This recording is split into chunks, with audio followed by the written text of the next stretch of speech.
we doing, ladies and gentlemen? Your boy I Am Biking here.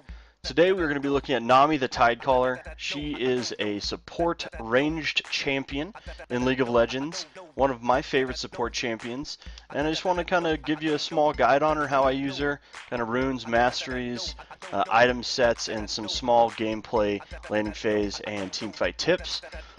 She is relatively new to League of Legends. She has 2 skins right now, both of which are fun and very unique. Let's just take a quick look at her abilities and then we'll move on to our runes and then masteries from there. So first things first, her passive, Surging Tides. When Nami's ability hits an allied champion, they gain a movement speed for a short duration. I believe it is a 1.5 movement speed buff when a ability is placed on an allied champion. Pretty cool. Aqua Prison, kind of her bread and butter. Great way to be able to help your ADC secure those kills. Jungle ganks, things like that. It's a 3-second stun, which is pretty damn good. You don't have a lot of stuns that are going to be that high, typically 1.5, 2 seconds. This is a 3-second stun. Not only does it stun them, but it immobilizes them. They can't do anything. It's an amazing ability. I always take this first thing out the gates when entering the lane. We're just going to show you what it looks like here. Now this, anytime there's any champions within that said ring here, they will all be immobilized or stunned. It doesn't specify just one champion only, so anybody within that area of effect gets immobilized. So great in team fights as well. Ebb and Flow. The next thing I'll take in lane, this is going to be a heal/damage spell. Unleashes a stream of water that bounces back and forth between allies and enemies, healing allies and damaging enemies. Nice thing about this, you can drop an Aqua Prism, hit your enemy with the Ebb and Flow, it'll hit them, and then bounce back and cure your ADC as well. So if they're taking damage, and it works amazing. And the nice thing about it is when you do this ability, the heal percentage does not decrease once it hits one or the other. So if you directly straight heal your ADC or you throw damage first, either way that allied champion's getting the same amount of heals. So it's pretty awesome. Tidecaller's Blessing. This is also going to be a great way to help your AD carry be able to make sure she's going to get those kills, he or she I should say. And what it's going to do is empowers all allied champions for a short duration. The ally's basic attack deals bonus magic damage and slows the target. So what I'll do is I'll drop an Aqua Prism, hit the ADC with Tidecaller's Blessing, and then drop an Ebb and Flow on the enemy to damage them and then heal our AD carry. The Ebb and Flow isn't going to do enough damage to take that kill, so you don't really have to worry about that too much. I mean, you do want the AD carry to be able to take those kills, so if you're in a situation where it looks like that's going to be your kill, you obviously want to back off and let them get that. Her ulti, Tidal Wave. I love this ultimate. It's not a huge damage ultimate, but it works in so many amazing different ways. You can use it as initiation, you can use it as escape, different things, helping your ADC or, you know, in team fights. Throw this in, drop an Aqua Prism because it knocks them up, so you can accurately throw that Aqua Prism in there and then be able to, I mean, that's like 4 or 5 second stun at that point. It's ridiculous. So the wave knocks up and slows and damages enemies. You're not going to be getting a ton of damage out of it because as support you're not building AP, and that's what it scales off of. You're going to be building all support items, and we'll get into that later. So a great way to avoid jungle ganks. You know, if they're pressuring the lane, you could throw that. Even if you need to, you know, a little more help with the Aqua Prism placement, you can do that to help secure those kills as well for your ADC. So that's pretty awesome. Alright, so now let's take a look at our runes. So for my support runes, this is going to be for pretty much all of the support I use, and I main support, so that's kind of just a general support setup here. Going to be taking the Greater Mark Magic Penetration. You can go a couple different routes with this. These are what I specifically like to use, just to give you a little more punch so you can pressure the lane a little bit better. I mean, even though you're not supposed to be doing a ton of damage, you still want to be somewhat of a threat, at least a little bit. Say your ADC goes back to buy or something of that nature, you need to be able to hold the lane, and with this it gives you a little more punch.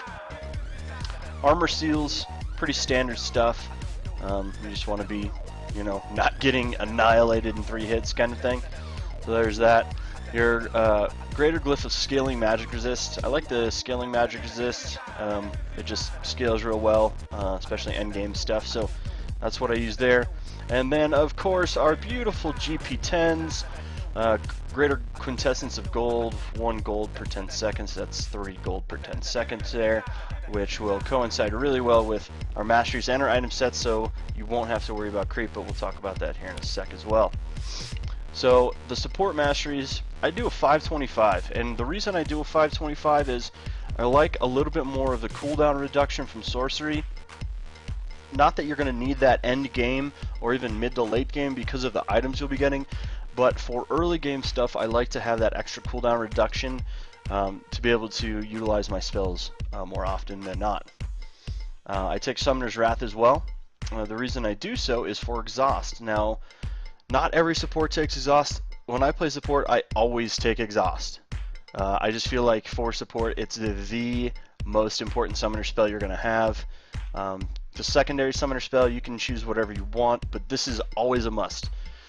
Reduces target's magic resist and armor by 10, so that's pretty huge.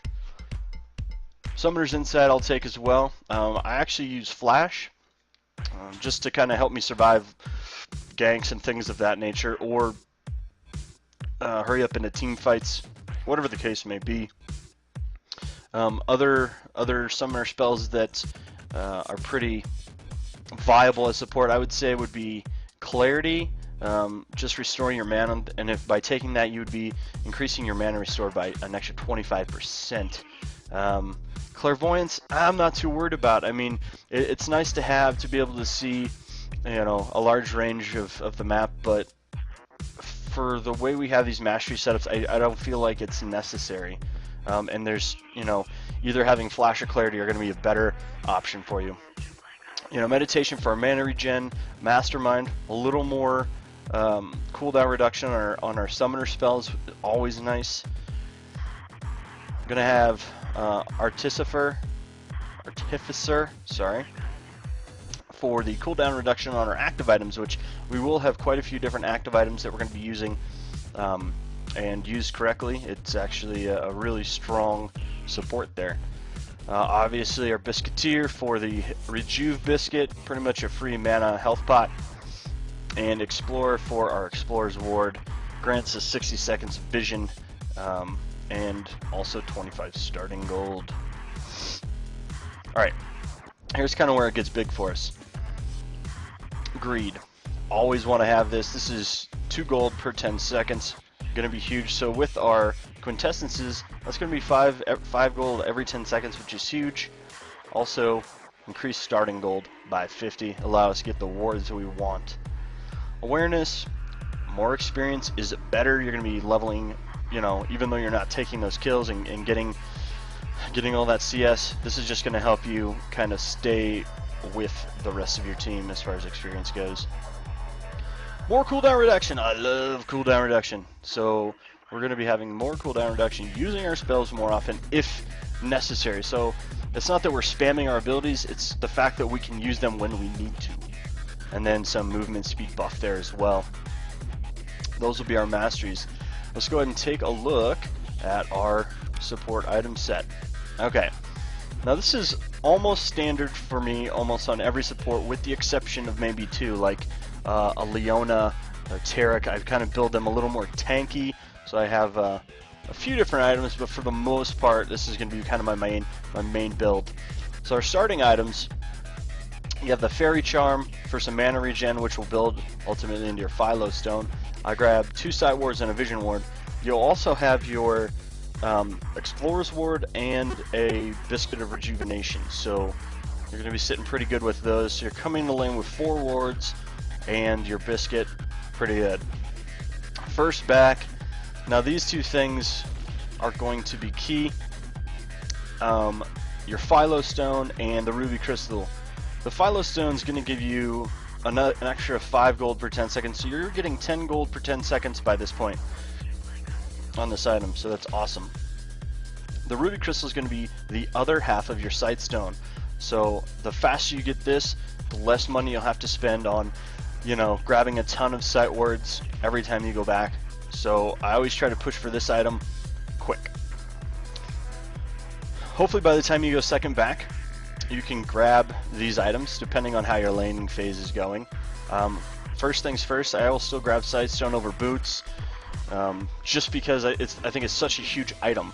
So you're going to be getting 4 wards every time you go back with the Sightstone at no cost to you. It's amazing. So that's a must-have. Boots of speed, killer. The Kindle Gem, which will eventually build into part of your Reverie or your Locket. This gives you 200 health and more cooldown reduction. Awesome, love it. And the Chalice of Harmony, mana regen, and some magic resist, which is good, but really basically we're looking at the mana regen here, and that'll also build into another item here as well. Core items. Now, these two are, for me, my main core right here, and then one of these 2 boots.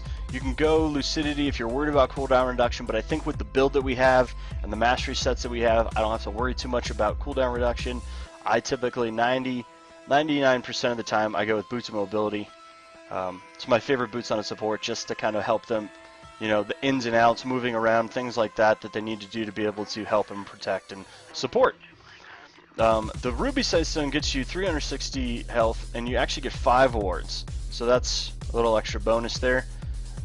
Once you have this, it's relatively inexpensive. So now your late game, you have a couple different options of where you can go. After I have my Reverie, I will almost always get Locket and Crucible. Okay. Now the Zeke's Herald is kind of an optional thing for me, depending on how my team's doing and how ahead we are. I'll get this. You don't necessarily need the extra cooldown reduction. The plus 10% lifesteal and 20 attack damage is really nice for your team. Not a necessary item. I like it if we're really far ahead.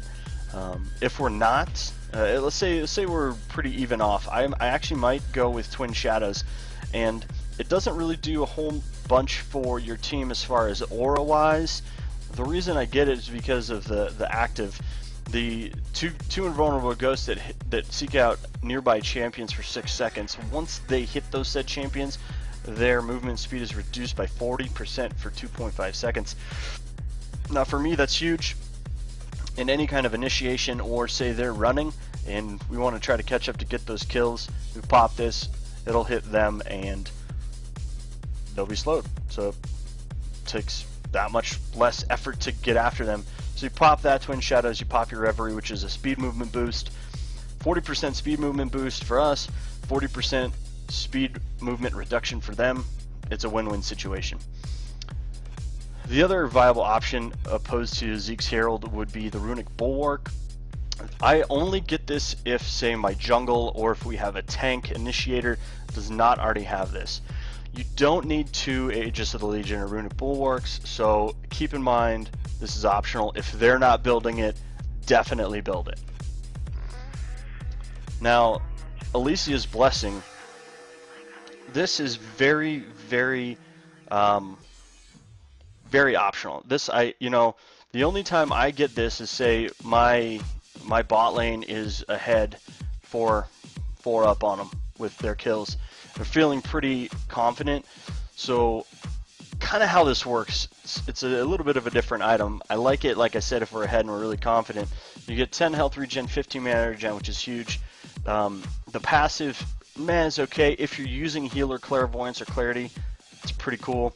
I don't use any of those spells on my support, so it doesn't really matter. Really what I'm looking for is the health regen and the mana regen.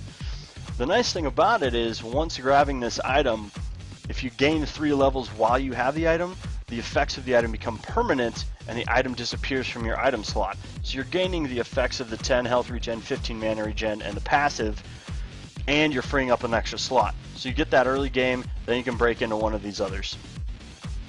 Now, I always mess this up. Morellonomicon. This is a relatively situational item too. This is kind of more if you're feeling mana hungry, you're blowing through mana like crazy.